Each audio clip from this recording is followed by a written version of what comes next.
All right. Welcome to what we're now going to be calling Redefining Retirement. And if formerly known as Gen X Unplugged. And I just want to explain this to everybody why I'm doing this. I was thinking about it over the last couple of weeks, and I was thinking, there's too many names out there. We got Gen X Unplugged, we got Redefining Retirement, we got Corey, we got Mike, we got all this stuff going on. And I think it just is smart from a business slash branding slash promotional perspective to try to stick with as little names as possible. There's a lot of reasons for that. I won't get geeky on you with like marketing stuff, but like Google these days and the LLMs and all the search engines these days are really prioritizing branding. You know what I mean? So I don't want to dilute the brand, right? So that's geeky speak, geeky marketing speak, but that's the reason.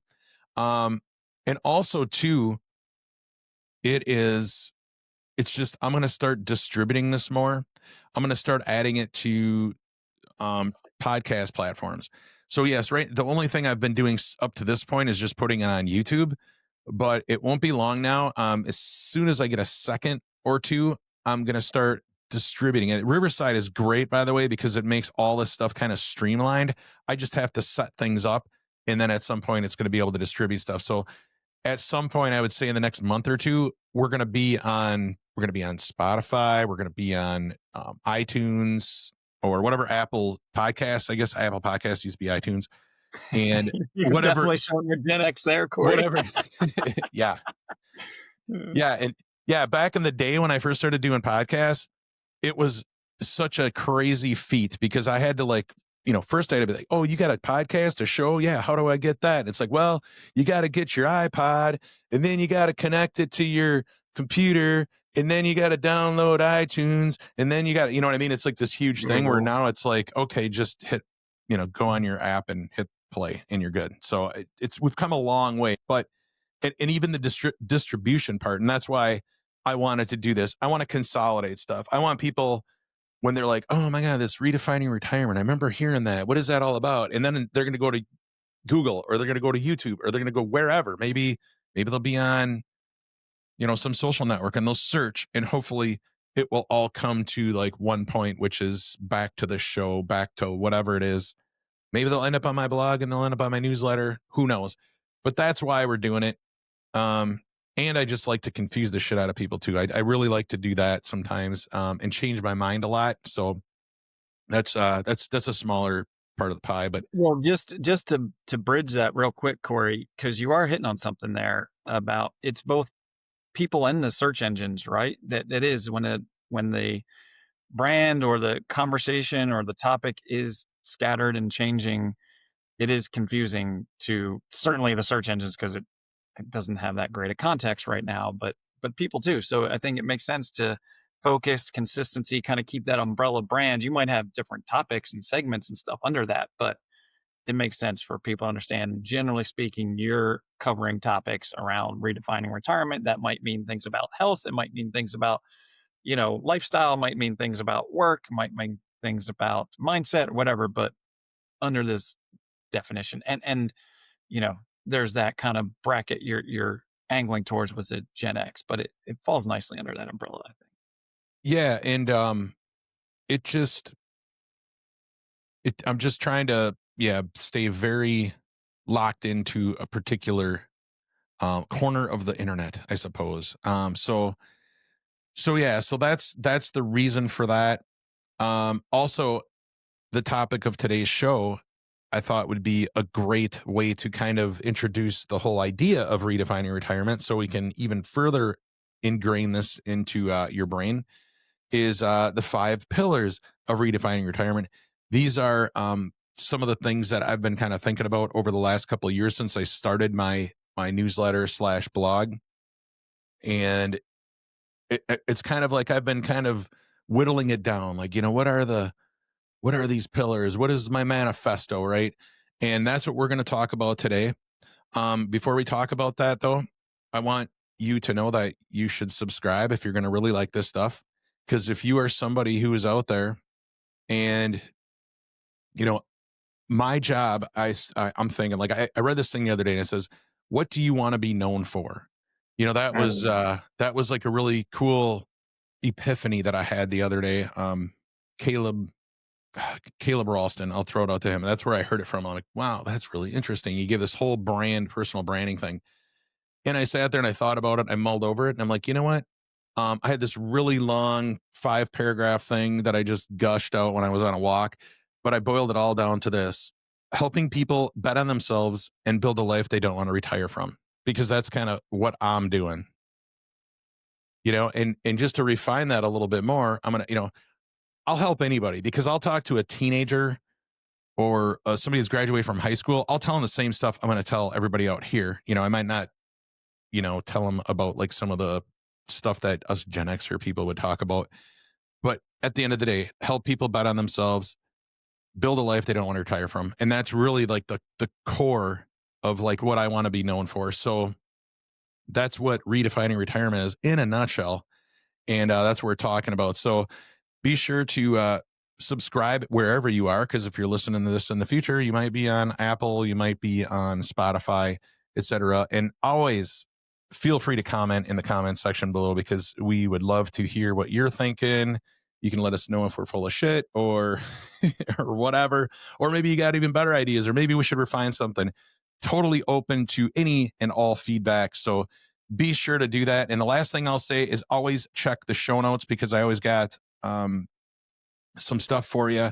We always keep some of the stuff that we talk about on here, the books, the AI prompts, or whatever resource we mention on here. I'm going to put that stuff in the show notes so you can just kind of click over there and get access to all that. And, I'm going to put a bunch of other links in there too. So always look below the show notes, because there's something great for you in there. Trust me.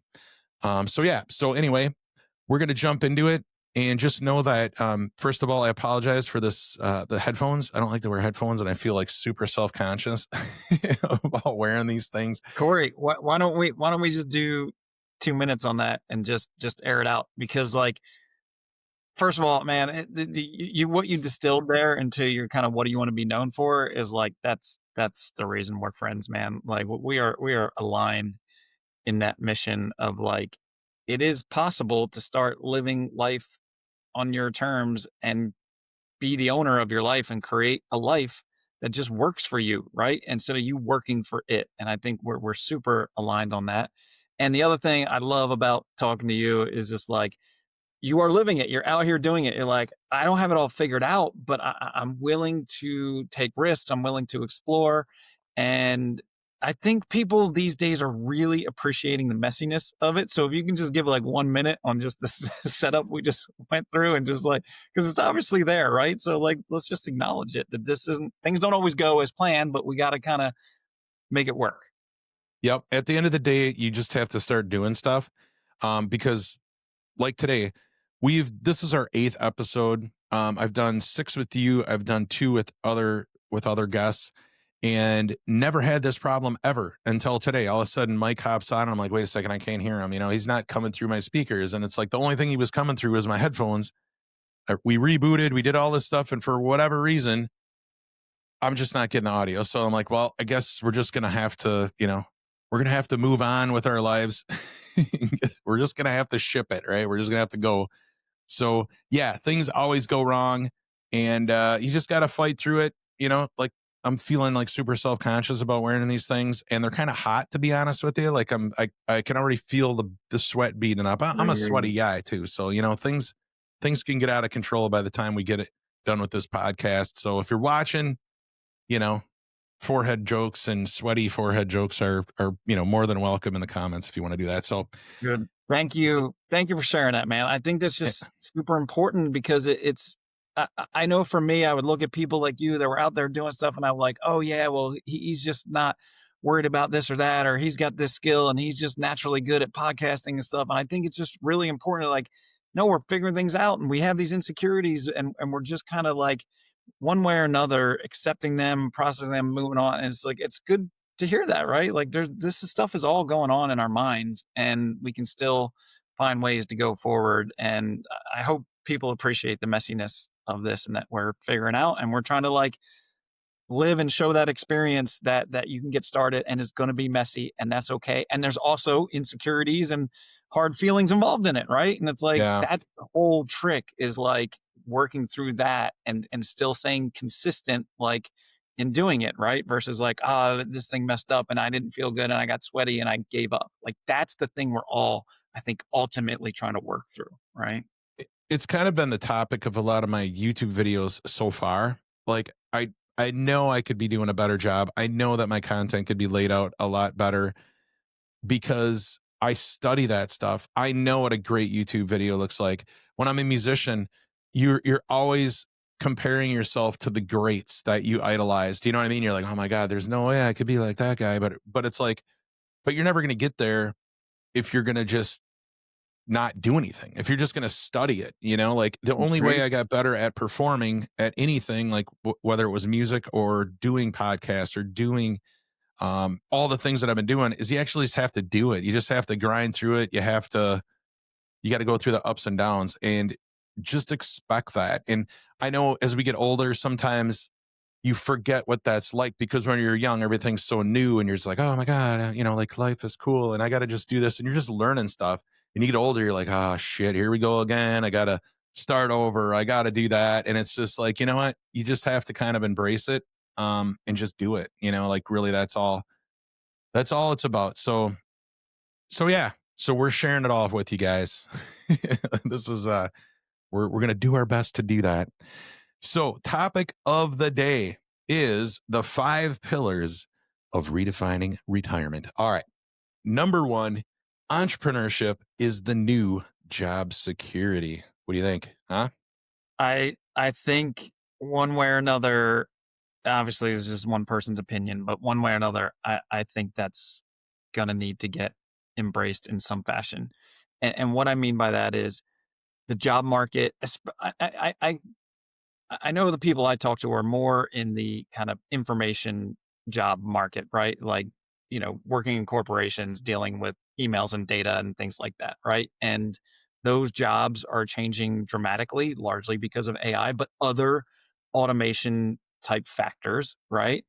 And so even if it's not about becoming an entrepreneur, it will be about is the type of job and the type of work you want to do even available within companies. So you might even need to just be able to be more nimble and whether you want to do consulting or advisory and maybe work with small business instead of large corporations, some sort of nimbleness and adaptability, because it's just very obvious the technology landscape and therefore the working landscape is shifting and it's shifting fast, which means we need to be the type of people that can shift fast. And then obviously entrepreneurship as an umbrella is the ultimate way to have flexibility because you're the ultimate controller of whether it's you're working for yourself in like a one person business or a small business, or, even if you're an entrepreneur that's a founder or owner or CEO of a larger company, that nimbleness is largely up to your decision making. And that's going to be a reflection of how nimble you are.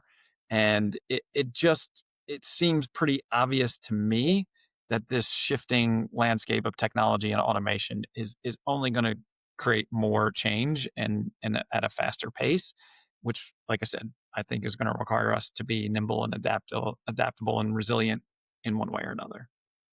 You know, I kind of I don't want to say I stumbled into what I've been doing for the last 10, 15 years. Um, just basically out of I don't want to call it necessity, but just desire to just get the hell out of the office, right? I mean, just to live on my own terms, I suppose, have more control over my income, that kind of thing, my time. But I remember reading something back in like 2010, something like that, and it was like the population at the time was, how would they say, like 25% of the workforce was freelancers or something like that. Yeah. And then I remember a couple of years ago, even right before COVID, it was getting closer to like 50%. I don't know if it was like exactly 50%, but it was in the 45s. And it's just kind of interesting. You could just see it trending that way regardless. And there's a lot of people out there that are doing like a lot of fractional type work, right? Hmm. I don't know if you've heard about that. Oh There's the yeah. concept of there's the concept of the portfolio career, which I kind of bridged with my income portfolio. You know what I mean? You don't want just one job. Like you're not going to invest in one stock your whole life. If you're trying to invest it all, you're going to invest in multiple. To kind of hedge your bets and to reduce your downside. Like so you don't get wiped out. Same thing with money streams and income streams. Is this? It's the same kind of concept. And even the fractional stuff, there's a lot of people out there doing fractional work now where they might have been full time at a company. Well, the company doesn't necessarily need them. There's a lot of these companies out there where they're in this range of like let's just say I'm just spitballing these numbers. I don't have these in front of me, but like we'll say a 3 million to $20 million company or something like that, right? And they can't hire somebody full time, but they can hire somebody fractionally to do that job, right? And I am in a way that kind of a person for some of my clients. I do Google Ads, yes.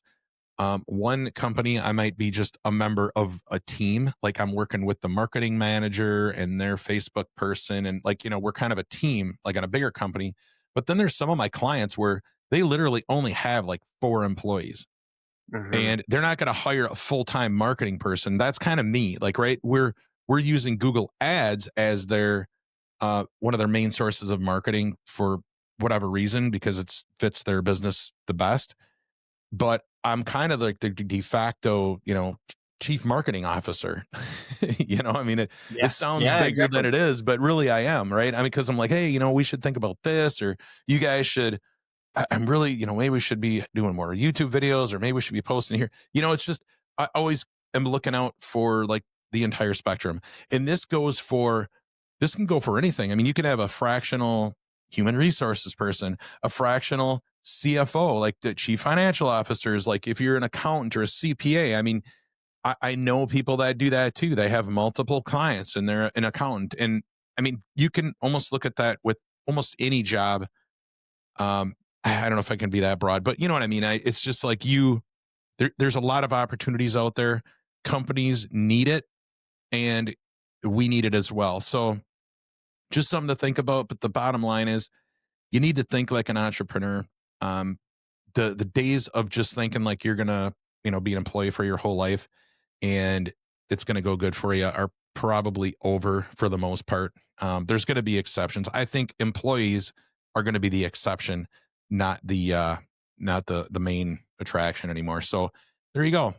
Yeah. Well, just to tie that off, Corey, I just want to say this, like, because it's easy. Like we all know this by now. The news sensationalizes things, and they get clicks because of Yeah. things that create fear and all this stuff. And I really genuinely don't see this as like doomsday type stuff. Although I realize it feels like that for a lot of people, but I just look at it is change, and it is change that is happening quickly, and that is very hard for humans to process. So I'm like acknowledging that. But if we simplify it, it's just a lot of change happening right now. And the more we resist that change, the harder things are going to be. So of course there's going to be employees. The question is like, is the work the kind of work we want to be doing? And is there an alternative? Is there another way? Can we start to build a life and a career that we don't want to retire from, as you said in Yeah. the beginning? And that is going to require us to get out of an employee mindset, I think, more than anything else, where it's just like some company hires me to do some job and I do that thing for 5, 10, maybe even 20 years. And it doesn't seem like A, that's the trend right now anyway, and that B, that those are going to be the kind of jobs that a lot of people want to be doing. And so is the big question is there an opportunity to create a life and an income stream or multiple streams that, build up a lifestyle that we want to maintain that just feels good? I believe the answer is yes. And no matter what, I believe it's worth exploring. And I feel like, rightly or wrongly, it might be forced a lot upon quite a number of people. And so I think we're both trying to encourage people to get ahead of that as much Yeah. as possible. But the reality is, a lot of people just want to ride it out and hope that their job continues and their career continues, and it feels good to them right now. And obviously, I hope it works out that way. It just doesn't seem to me. Maybe I'm just too biased in the stuff I'm reading and paying attention to, but the signs seem to be there that things are shifting and changing pretty rapidly. Yeah, I just don't want to see like in 5 years, 10 years, where people are like, and I've seen this happen already.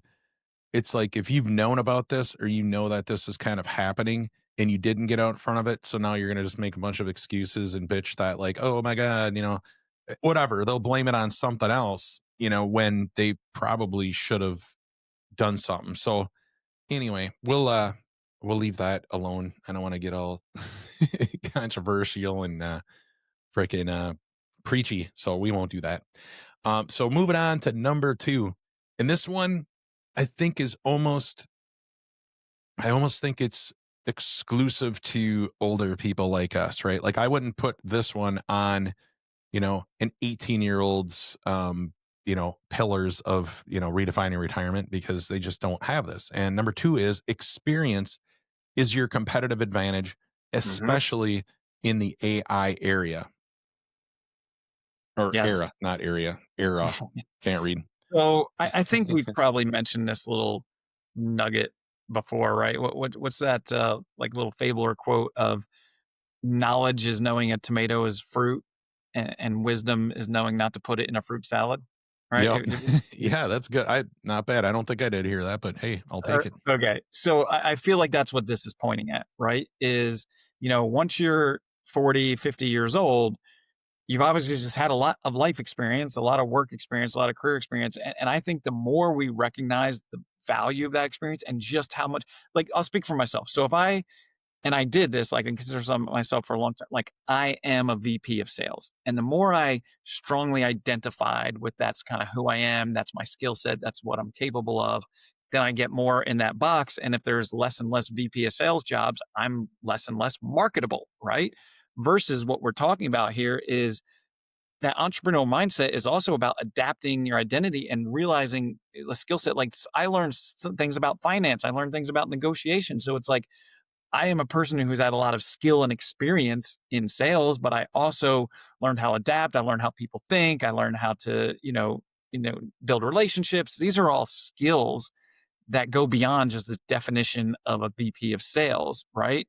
And I can now take that experience and relate it to all kinds of other avenues of which you're saying, like, individuals are going to need help with, or small businesses are going to need help with, or other corporations who might need some help around strategy or sales playbooks or whatever else on a fractional or freelance type basis. But the point is recognizing the experience versus identifying with the title in a neat little Yeah. box of job scope, because we are so much more than that, and we wrap in our skills of like jobs we've done and our just life experience because we're super relatable to, yeah, this has been a hard time, I've been through that, I've seen how that plays out, I can give you insight on that, and I can just connect with you and where you're at and how you're feeling, because that's going to be important too, to make new decisions and become adaptable and try new things.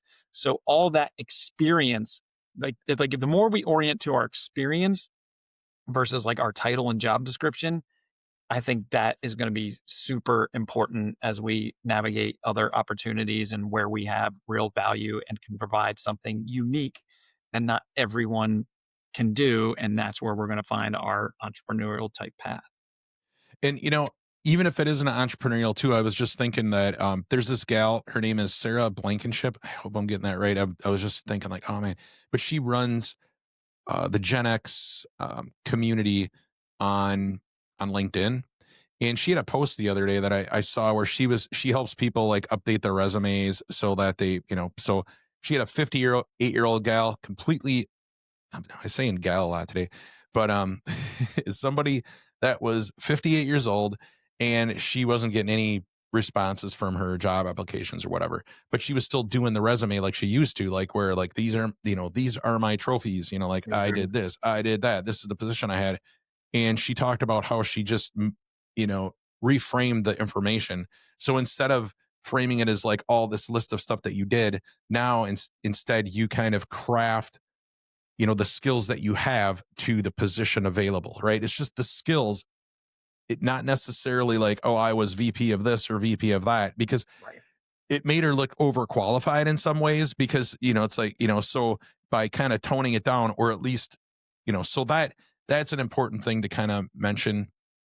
But also just to kind of throw this all in a bow, um, real work, real world work gives us things that machines don't have and they can't fake, right? We've got taste, judgment.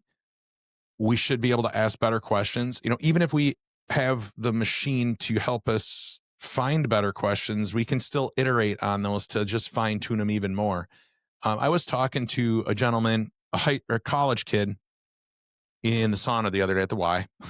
Like, he's like, "Oh," I'm like, "What do you do?" He's like, "Oh, I go to school and I'm in computer science." I'm like, "Oh boy, here he goes. He just opened up a freaking, you know, can of freaking whoop ass," because I just talked his face off for like the next, 10 minutes in the sauna. And he's just like, "What the hell's hitting me here?"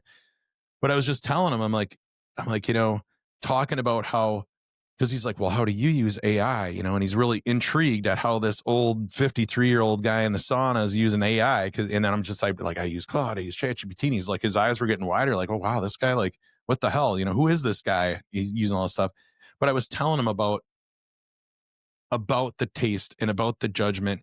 And one of the analogies I use for him is like, I can tell ChatGPT to just spit out a sales page, or I can tell it to just spit out a business plan or a blog article or whatever.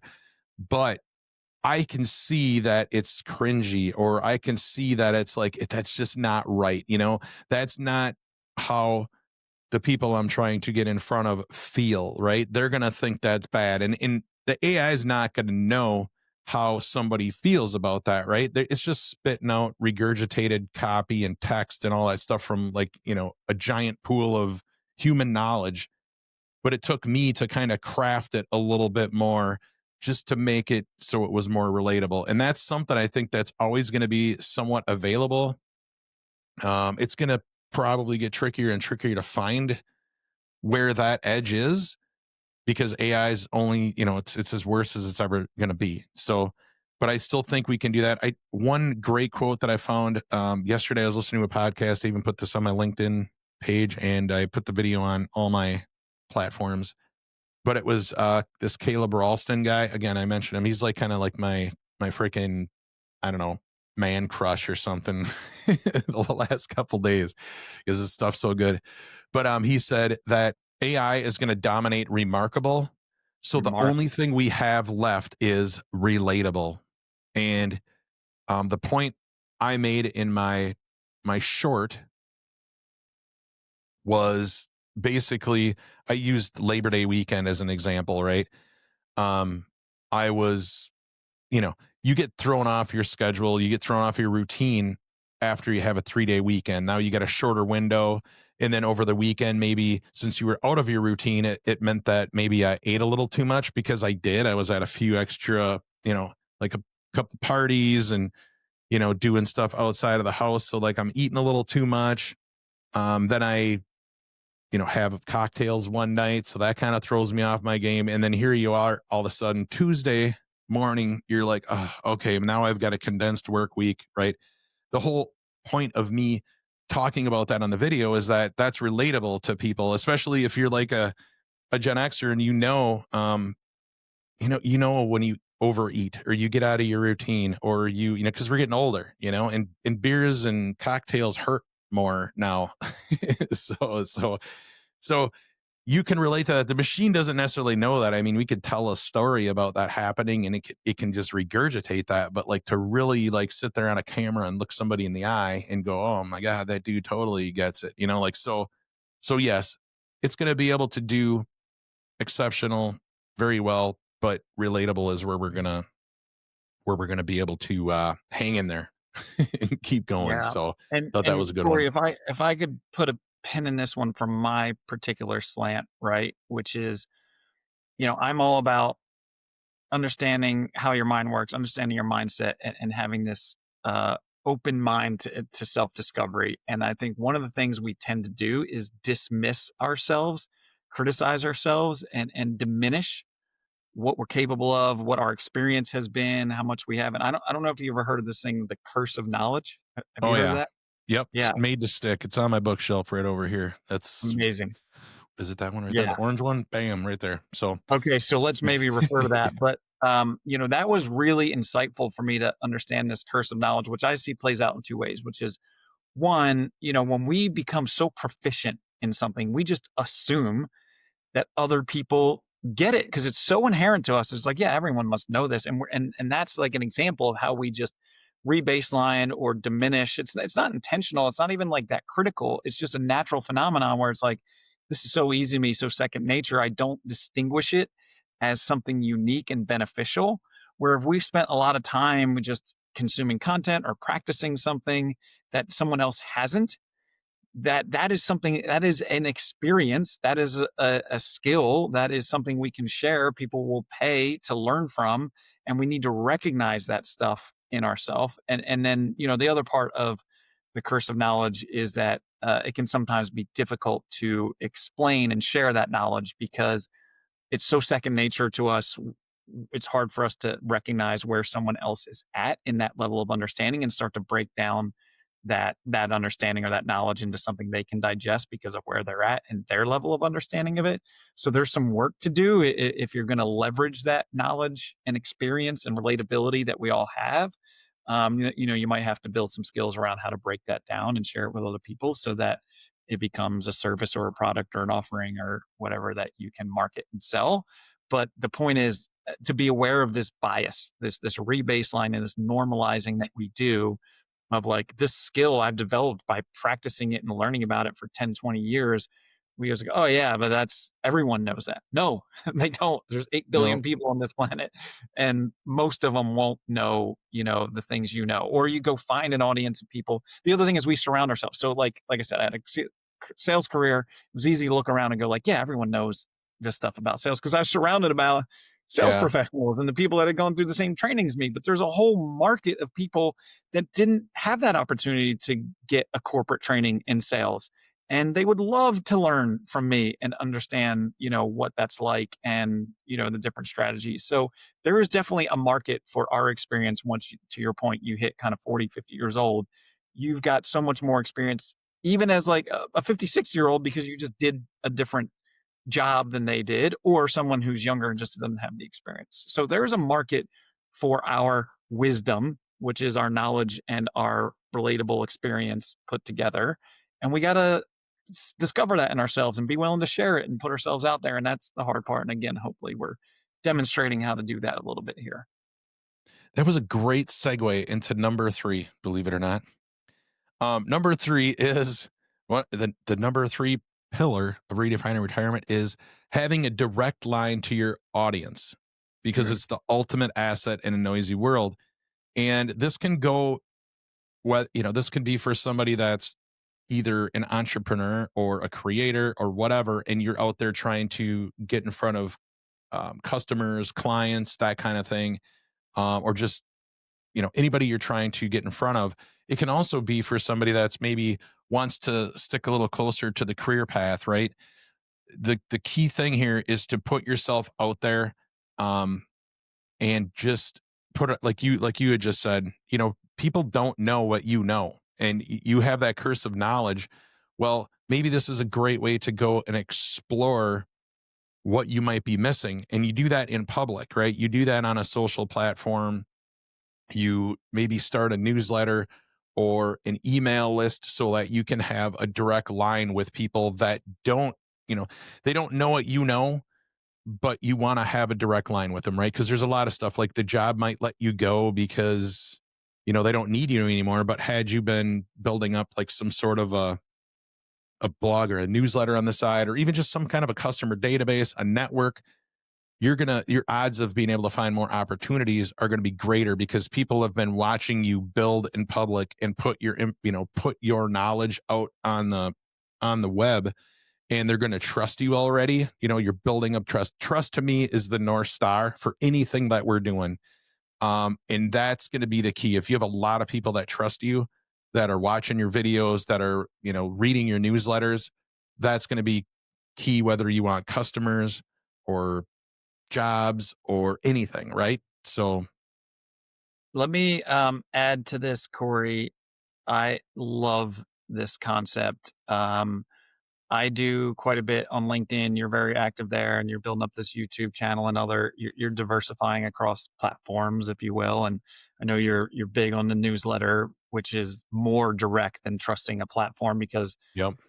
platforms are going to constantly evolve and their algorithms are going to change, and we're never going to fully understand. Nobody understands them, but there's various people who sell you how to game them or work them or whatever. But no matter what, you're beholden to whatever they choose to show, right? Do they choose to show your content or not? And there's Yep. obviously things you can do to try to work with the algorithm, but that's time consuming and whatever. But this direct line, I love this idea.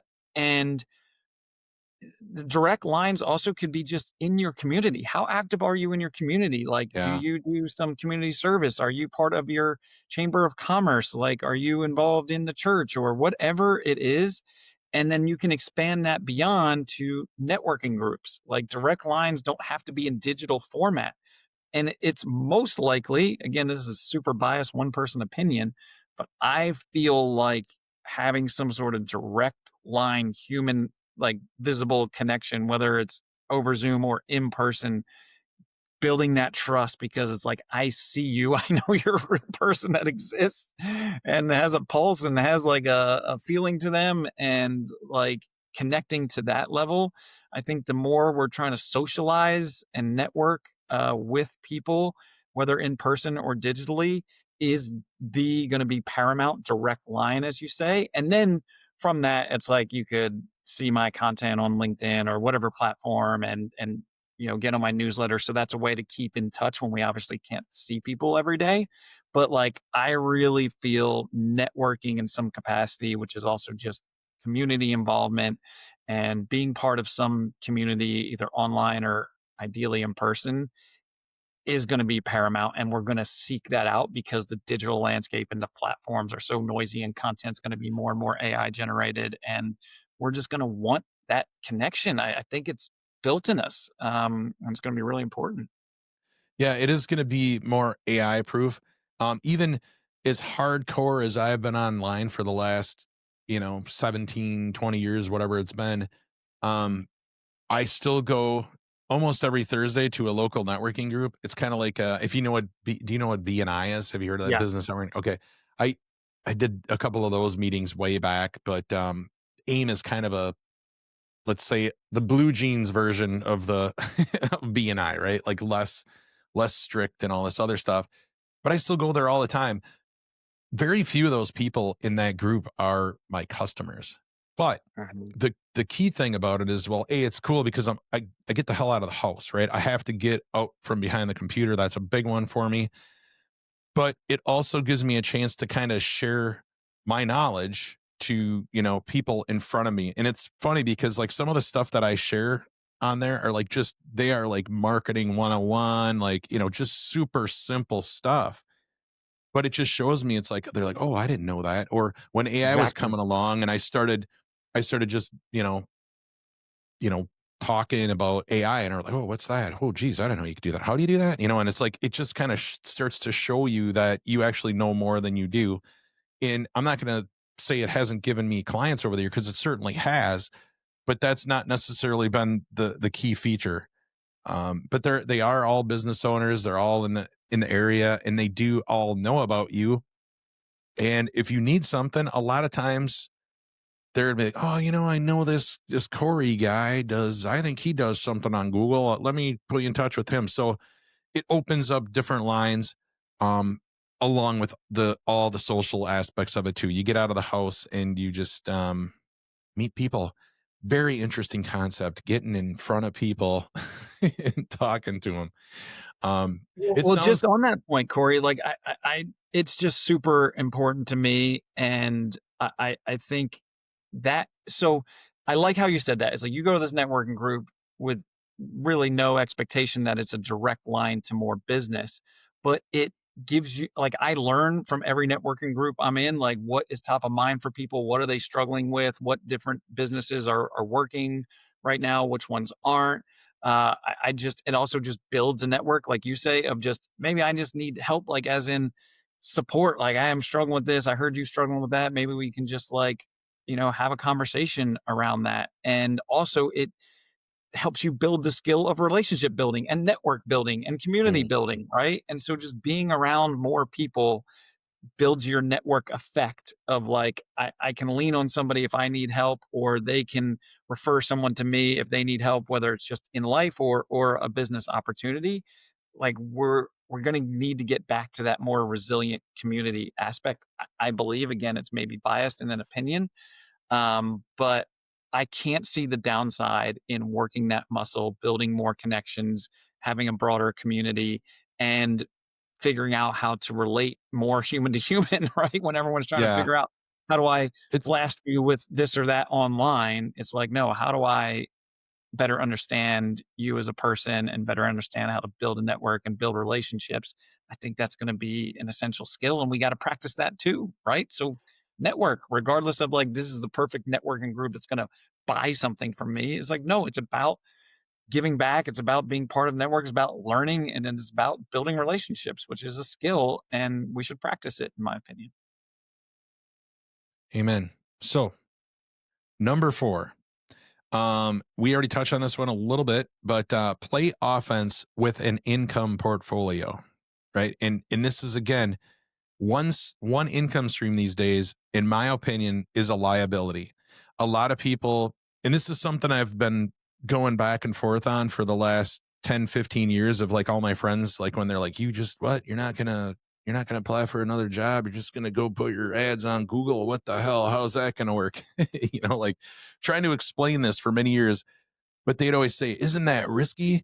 And I'm like, well, not really, because I have like, I have 10 clients. I have another income stream over here. I have this over there. I have this over there. I go, how many income streams do you have? And they're like, well, I just have my job. And I'm like, okay, great. So your job says goodbye. Guess what? You just lost all your income. Me, at least, I lose clients and it hurts and it sucks, but it never wipes me out.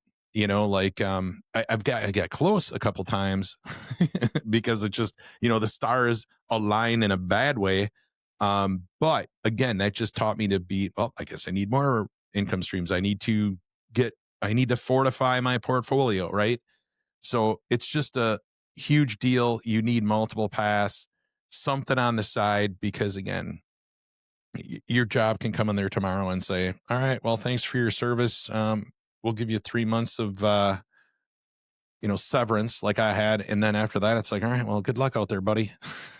Yeah. Like, and And that's that's just, what I'm saying. Like, I feel like these waves of layoffs happening, like companies are going to be trying out what they can automate or how can they reduce cost and workforce. And it's just most likely to happen at some point sooner than later. Like, I really do hope it, like, people can maintain their stuff, obviously, right? yeah, But it's like, but this is super cool, Corey, because I think this is something we can address very practically, because I know I like that concept, of course. Diversifying anything means that you reduce your risk. So actually, it's risky to be dependent on one thing, like all eggs in one basket kind of thing, right? So it's actually more logical to have some diversity in like your skill set, your mindset, your identity, yeah, your income streams, anything, right? But I used to be so adverse to it because I really hated the like hustle and grind culture and side hustles, just this hustle part of it. I was just like, yeah, I'm already hustling, I'm already grinding. Like, I don't need a side extra thing. And it was just like, I had yeah, this aversion to it. And this is where a mental reframe and looking at it differently and being more present with how things are right now is super important. So I'll just give you a practical example of my wife. My wife doesn't really consider herself entrepreneurial. She doesn't, like, she has her job. She's happy with that. And like, she doesn't really want to take on extra work or whatever. But things are so simple these days. She loves thrifting. She just loves it, right? And mm, she's good at it, and in the sense of like, she finds like these like, something with the tag on it that's like $150 item. She gets it for $5, never been worn, and she's like, oh my God, and she'll just buy it. She's like, it's not even the right size, but she's like, someone should have this, and she'll like give it to a friend or she'll donate it or whatever. But she was like, I go online sometimes and I see these shops selling these things. And she's like, I think I could do that. And like within an hour, I was like, do it. So within an hour, I don't know what platform she's using, but she signed up, got a little it's not Etsy, but effectively like a little Etsy shop. She made, I don't know, $150 in the last week. Okay. You'd think, oh, big deal. The thing is, she enjoys it. It was very little effort for her to like set up this thing. She likes finding these deals. And now people are getting an item for a bargain and she's making some money. And $150 is like, eating out, one or two meals. And it's like covers an expense. And it's like, that's how it can start. It can start very simply. It's no money up front. Like they take a clip of like whatever she sells, but it's not like she had to invest $1,000. It was Yeah. like a couple hours of her time, but she enjoys it. And it's like this rare combination of like, hey, I enjoy this. I can make some money from it. It's kind of beneficial to people getting like a nice item for lower cost. And that's just a way to start. Like we need to reduce these barriers to entries and these ideas that this is hard, that you got to invest a lot of money, you got to invest a lot of time because the technology landscape is making this stuff easier for us. So it's just look for those opportunities. I'm like, that's amazing. And then you just, she's going to build on this now. She's learning like how to market better, like which items are, more in demand, and she'll get better and better at it. And, maybe that $100 will become $1,000. What if you start making $1,000 a month? All right. That's covering a good chunk of expenses. And she just enjoys it. So it doesn't feel like a hustle and it doesn't feel like a second job or Yeah. more work. It's just these opportunities are out there and they're not complicated. We just got to believe in ourselves and not get caught up in this mindset that's going to be hard and expensive. My daughters actually do this too. My 16-year-old and my 18-year-old daughter, they do this all the time. They resell their clothes and then they buy them, and they have I don't remember the app either because there's like a bunch of them, but they have one in particular they use. And it's the same thing with them too. They have their jobs that they have, their part-time jobs, and they go to school, and then they have that, and it's not like that's a huge part of their income, but it definitely teaches them little things, right? Because I try not to, I don't know. There's something with my kids, and I think a lot of parents have this issue, like where if you tell your kids something, you give them advice, they're like, la la la la, I don't want to listen to it. But if I had somebody else tell them, they're like, oh, good advice. So I tread lightly when I'm talking to my kids about this stuff. But it is interesting hearing what their thinking process is, and I'll be like, well, hey, maybe if you thought about this or that, and they're like, oh yeah, maybe I could do that. So it just gets their brain working. So they're not just locked in on one certain style. So it seems like it's already happening with the younger generation, just kind of like automatically. Probably has a lot to do with the social stuff that they're watching, because I'm sure they're seeing all kinds of different stuff coming at them. She's even taken some shirts. I'm like, if you can look through my closet, if I don't want anymore, you can have it, because they wear the craziest stuff. Like I'm like, why are you wearing this old T-shirt from, you don't even go to, Wisconsin Stout. You know what I mean? Like, why are you wearing that? I don't know. Or an old bar thing or whatever. So anyway, but yeah, just to come back to this really quick, you want to build an income that fits your lifestyle, right? I mean, that's another thing that you can do. Because yes, there is going to be a time for most people, I would say there's going to be a time where there is going to be a hustle component to it. You're going to have to spend that extra hour a night after work or something like that to get stuff going. It's just part of the deal. It's just like anything else that you've ever done in your life. You had to kind of grind through something at some point, but you just have to kind of set it in motion and create a flywheel.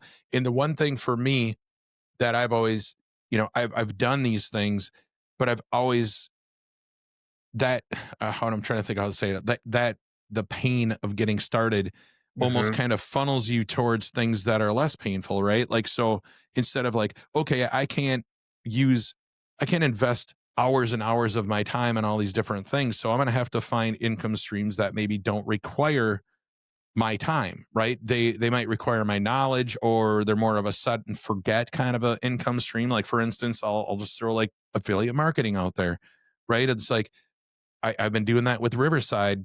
That's my newest thing because we're on this platform right now.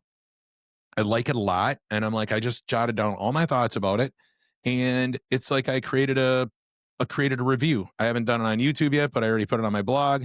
Haven't made a sale quite yet, but it's something that's just laying around out there. I just got this piece of content. It's just like a salesman just sitting there day in, if you do it right with the SEO, you can get some traffic. I'm already doing this with Beehive. I get traffic and I get sales just automatically because my content's sitting out there, right? So I guess my point is not necessarily go out there and be an affiliate marketer, but look for ways to find income streams that don't necessarily require more time from you, or you can repurpose your content, or as they say, sell your sawdust, right? Like, you ever heard that? Have you ever heard that? No.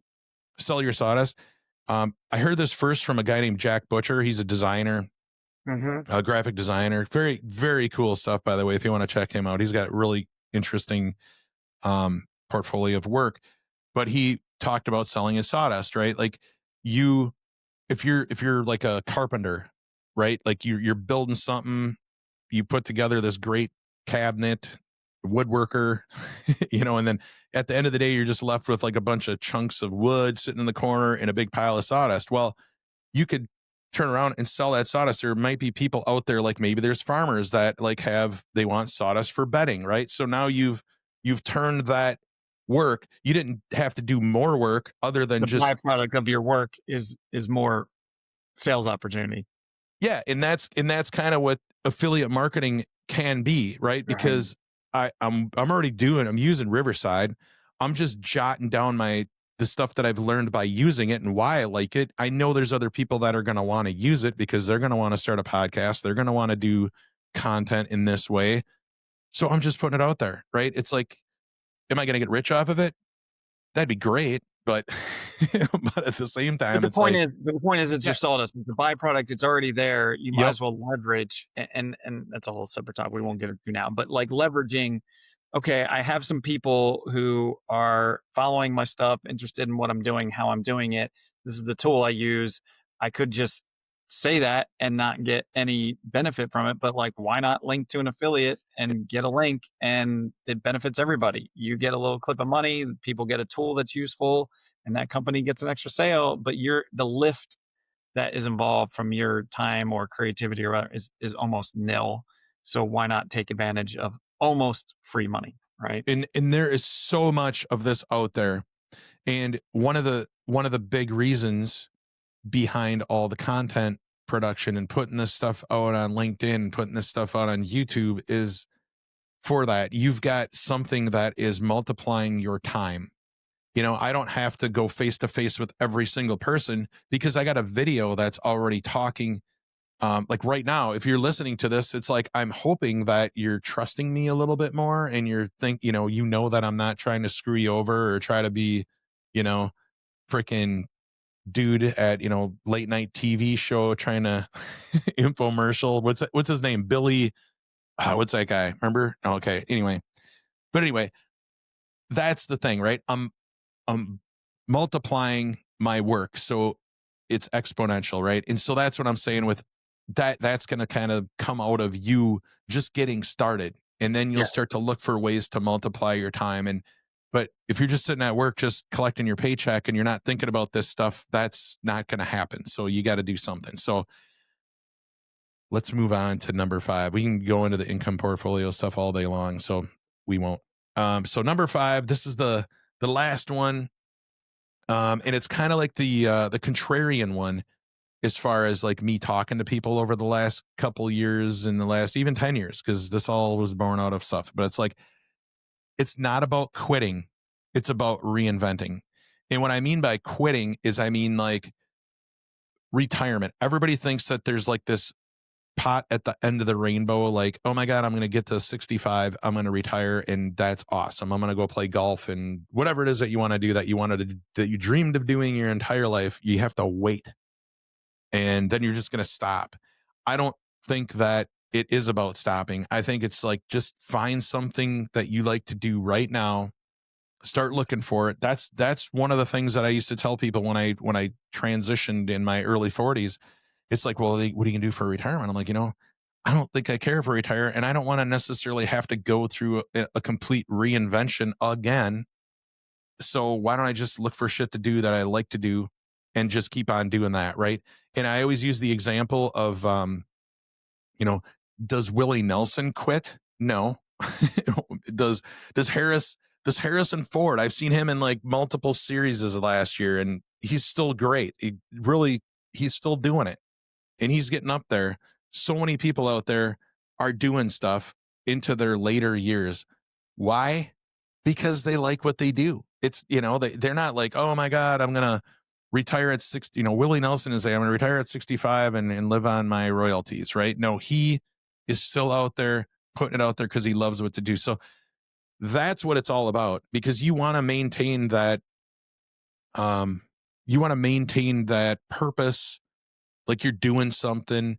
Because how many people have we heard about? I've had friends' parents that they retire and then like they're literally dead within a couple of years, because it's like they just lost their identity. They don't know what they're doing. So to me, it's a safer bet to just, find something you like to do and just plan on doing it until you fall over, right? So let's even bring it back full circle, Corey, to kind of what we opened the episode with, right? Like the technical issues, the frustration, the, you know, self-consciousness that came in, right? yep, So the point is, at some point, if we want to be contributing and working and finding meaning and purpose in what we're doing, and also just having income continually versus relying on building a bunch of income and then living off of it. So we want to do both for sure. Like obviously build a nest egg. I'm not saying like don't do that. Absolutely build some safety net if you can. yep, But the ultimate safety net is like, I trust myself and I'm resilient and adaptable enough to keep finding ways to contribute and, earn income and diversify my income, all this stuff we're saying. But I think the thing is, what you're saying is, even if you start now with this, lack of a better term, like side hustle, again, I don't think it has to be that big of a hustle, but just yeah, finding ways to generate some income, stretching yourself, getting out of your comfort zone, because inevitably, as you start something new, you will be learning and it will be uncomfortable. It is the nature of like our experience to be uncomfortable learning something new. And we get more and more uncomfortable as we get older and more set in our ways. And so if you start now, we get through this awkward period, this learning phase, this discomfort, and then we're building and building and building this lifestyle that is rewarding, meaningful, supportive in an income standpoint, and just enjoyable, and just life feels fuller and richer because we're living life on our terms and doing the things we want to do. But getting started now, I think is what we're both trying to encourage people in some fashion, right? Whether it's just going for a networking group for the sake of it, even if you're not leaving your corporate job, but you're networking locally in your community to build that skill. If you like start selling something online just to build that skill, how does this online marketplace? If you start creating content in some form, whether it's a newsletter, whether it's a video, whether it's a blog, any of that stuff, if you start now just experimenting, or other creativity, like you start playing music or painting or what, it doesn't matter. The point is, start chipping away at that in these small things, because you're going to have to face yourself. You're going to have to face your insecurities. You're going to have to face this discomfort of learning something new and putting yourself out there in a new way. And I think we're both just trying to be examples of like, it doesn't go well. It's messy, and that can be discouraging and uncomfortable.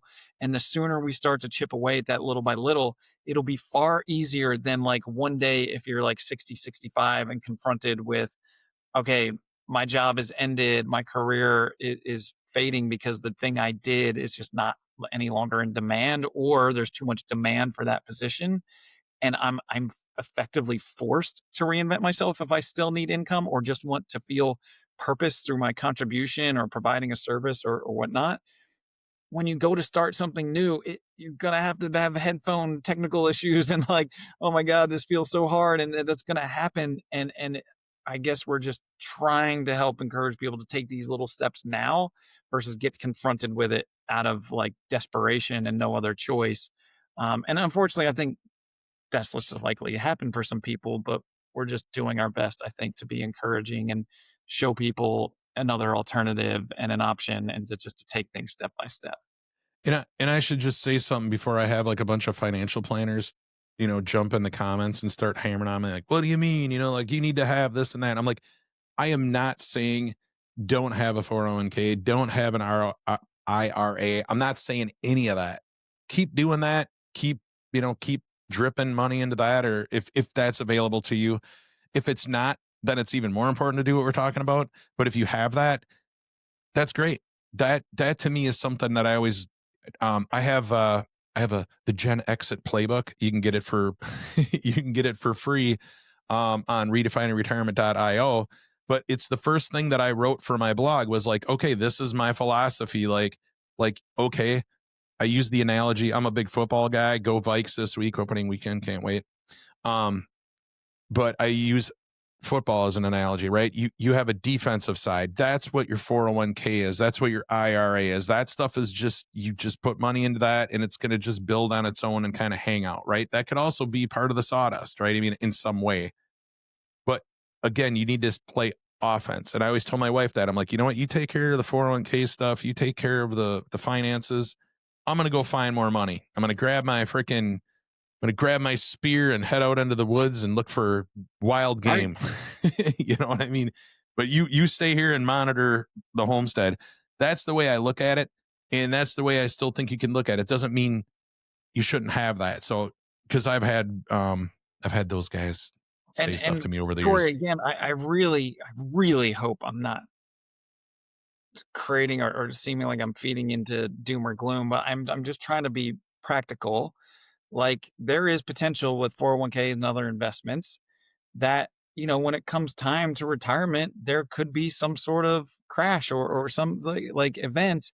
And if we're not diversified in our income streams, and if we're not diversified in our identity and our adaptability to be like, oh man, I might need to go generate some income. I was planning on being done and I didn't Yeah. build any network. I didn't build any extra skills. I didn't ever, challenge myself. And now I'm confronted with doing that. I'm just of the, like, I am going to assume the best and hope the market continues to do well and provides for us if we're able to invest in that. And that's wonderful. And that'll be a nice safety net and give me some comfort. And at the same time, I still want to create a lifestyle where I'm contributing and that contribution creates an income, because it's like the ultimate like freedom, because it's like, I just know Yeah. I'm willing and able to generate income. And if that safety net is there, great. That just enhances my life. But if it were to diminish, I wouldn't be beholden to it and in this crisis mode. And so I just, again, it comes to that kind of concept of diversification, I think. But also, I just like the point where ultimately I think trying to make, Corey, is we both strongly believe, and I think have experienced to some degree, if you put your attention and intention and effort on creating a life and a lifestyle that you just feel good about, and it generates income in various fashions, then you just don't care about retirement because you're just like, Yeah. I just keep living and enjoying and working and feeling fulfilled. And even though it's hard and we go through the self-conscious period and the challenges, but it's like, yeah, but I'm doing stuff that I want to be doing. And so it's all feels good, even though it's still uncomfortable, if that makes sense.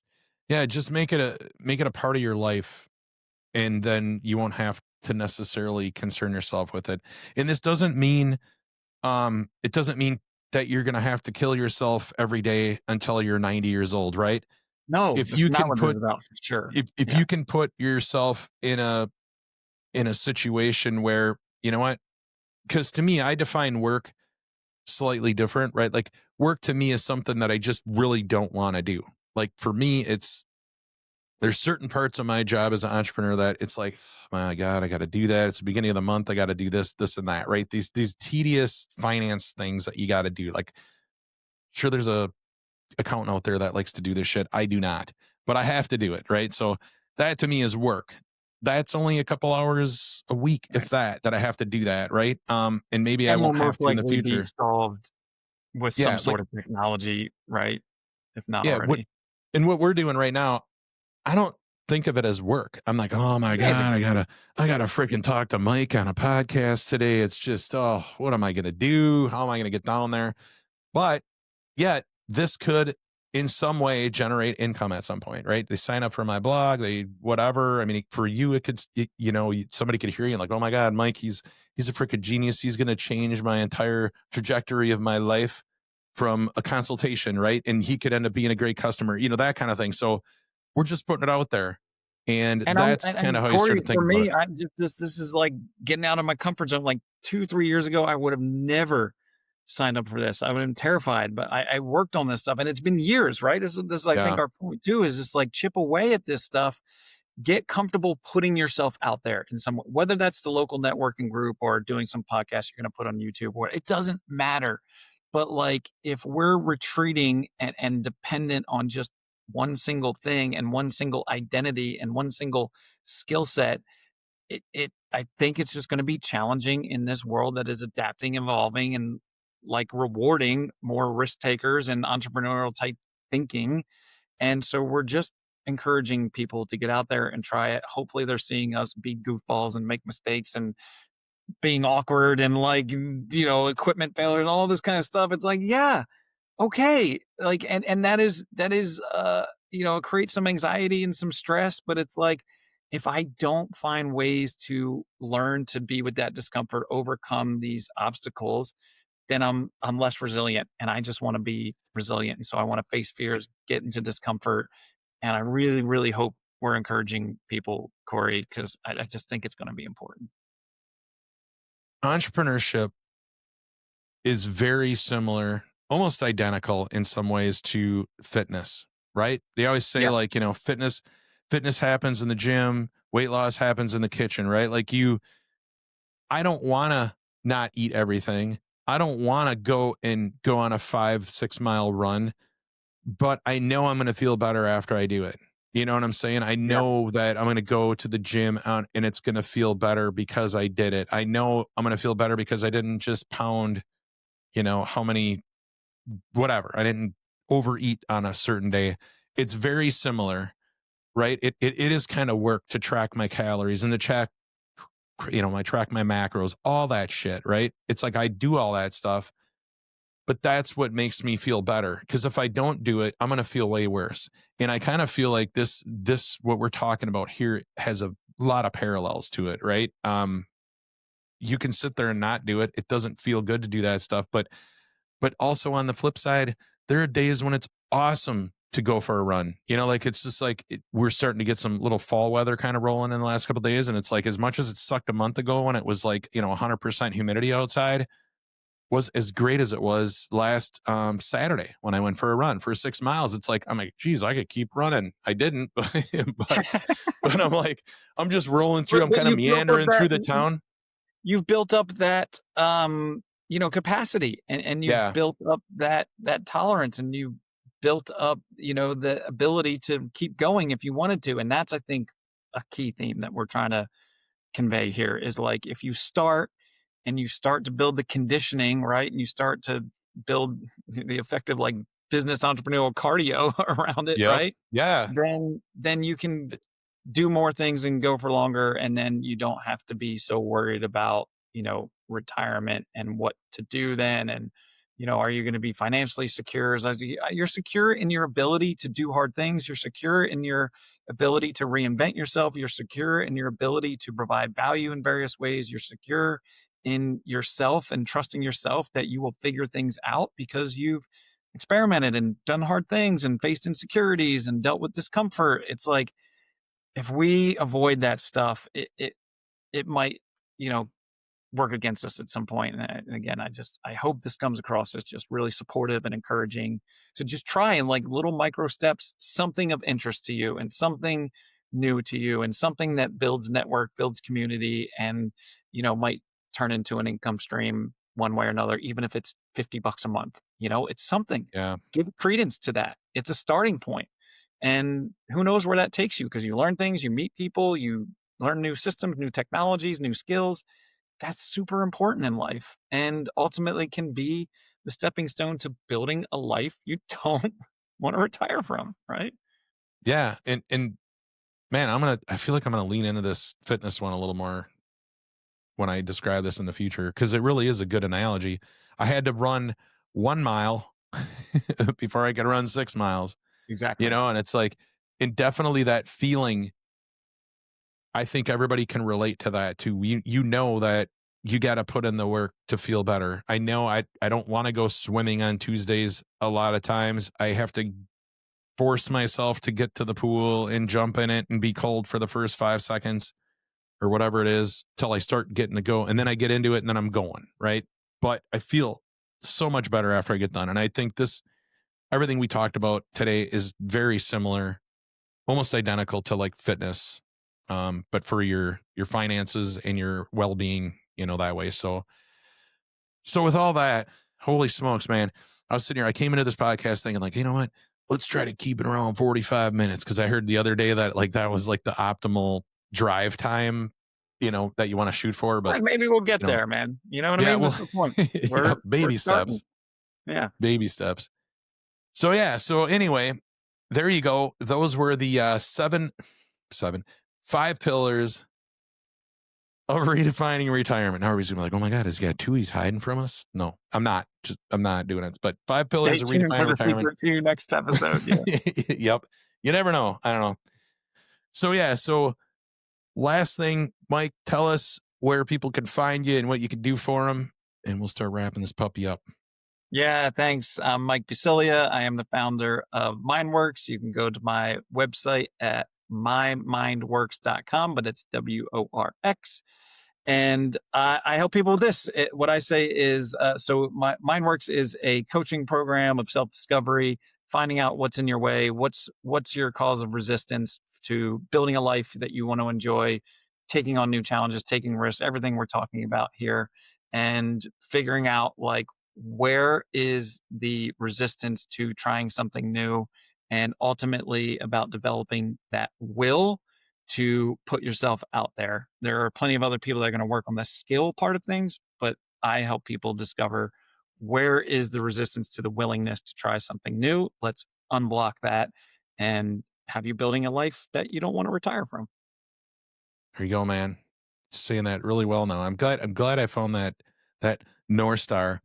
And as far Brilliant. as I'm concerned, just be sure to subscribe wherever you're listening to this, YouTube, wherever. Always check the show notes. Like I said, there's so many resources I'm going to have down there for you if you are, you want to take this path. And, one of the focuses I'm going to do with this channel, with this podcast, with anything that I'm doing is a big component of all of this is belief that you can do it. So I'm going to try to find people. I'm not going to try. I'm going to find people. There you go. It's like, Mike's like, wait a second. Did he just say try? Um, but no, I'm going to find people out there that are shining examples of people that have reinvented themselves. We've already had a couple on the show already with Elizabeth and Mark. And it's like, I've got a couple lined up already over the next month, but I'm going to go out there and find more of them. And then I'm going to try to find like great examples from every different walk of life that maybe they reinvented themselves. They started a different business.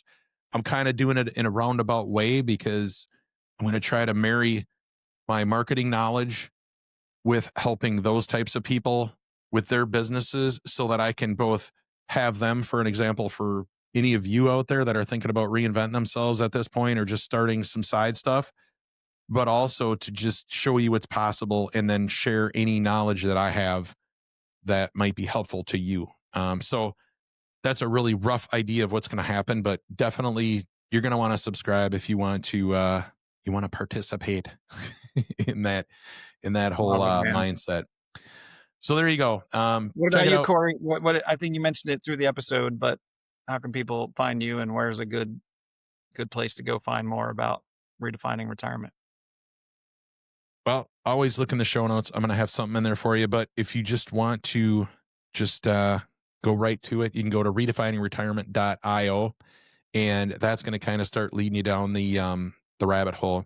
You can also just look up my name. If you're like and I should say this too, if you're a Gen Xer out there and let's say you started you're a mechanic and you just started sharing your knowledge about being a mechanic out there, right? And all of a sudden you've got all these followers on YouTube, but you don't necessarily know how to, translate that into more income.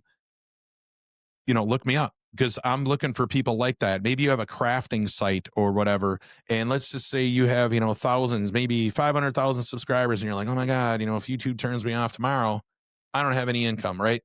I can help people with that. And I think that's going to be great because I can help them turn their subscribers into even more income, even into a long-term business, personal media brand, we'll call it.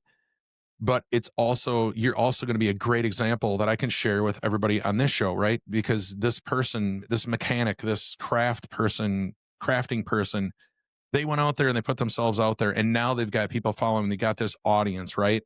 I want you guys to be an example so we can kind of help each other out, right? You can help my audience understand that it's something they can do. It's believable and they can believe that they can do it.